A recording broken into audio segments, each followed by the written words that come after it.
last night, Tomasz? You had been Finally, struggling right? with some consistency. I mean, Exactly. just what was different last night? I think it just, eventually clicked.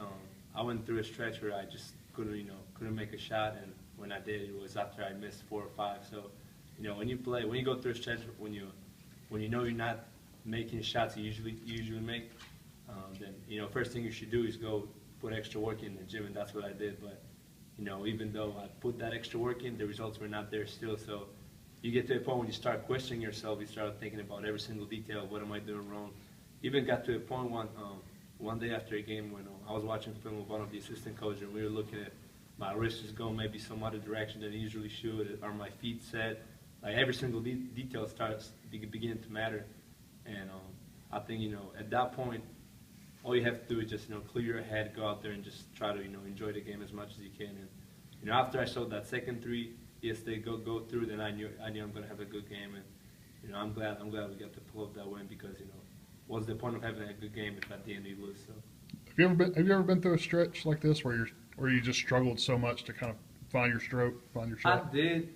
I think before one time when I was with my junior national team, I think I was about 17. We played in the World Championship, and it was only about 10 days, but you play a game almost every day. So I went through a stretch where I think I was making about like 20% of my threes. So when you go through a 10-day stretch like that, it's not really that bad when you go in the tournament. But straight from that, I went to another tournament. I think like 2 weeks later.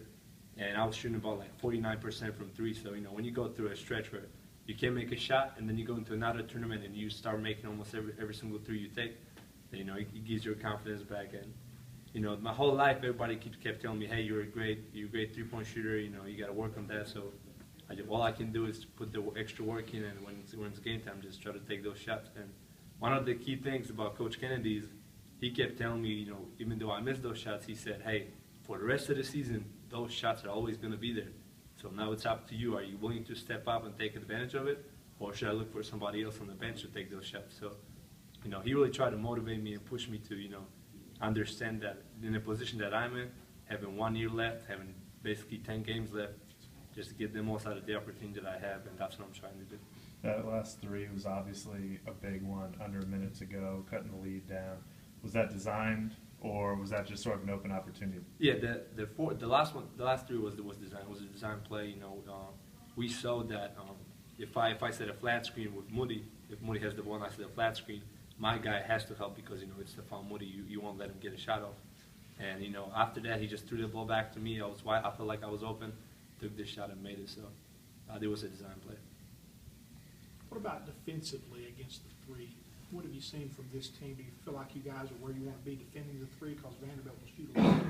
Yeah, I would say defensively we're not exactly where we would like to be, but I think every day we keep getting better.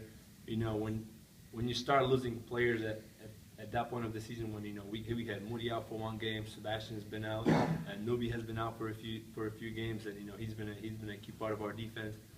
Then you have to figure out a way. Okay, what else can we do to try to stop the other team from scoring? And recently, I think our zone picked up. We started clicking better, and there were some games that really showed that zone can do a lot of damage. Like I think it was the South Carolina game when we had the lead down the stretch, and I think we should have won that game, and eventually we lost in overtime. But I think if everybody commits and just says, okay, they're not going to score on us, we can really be good on defense.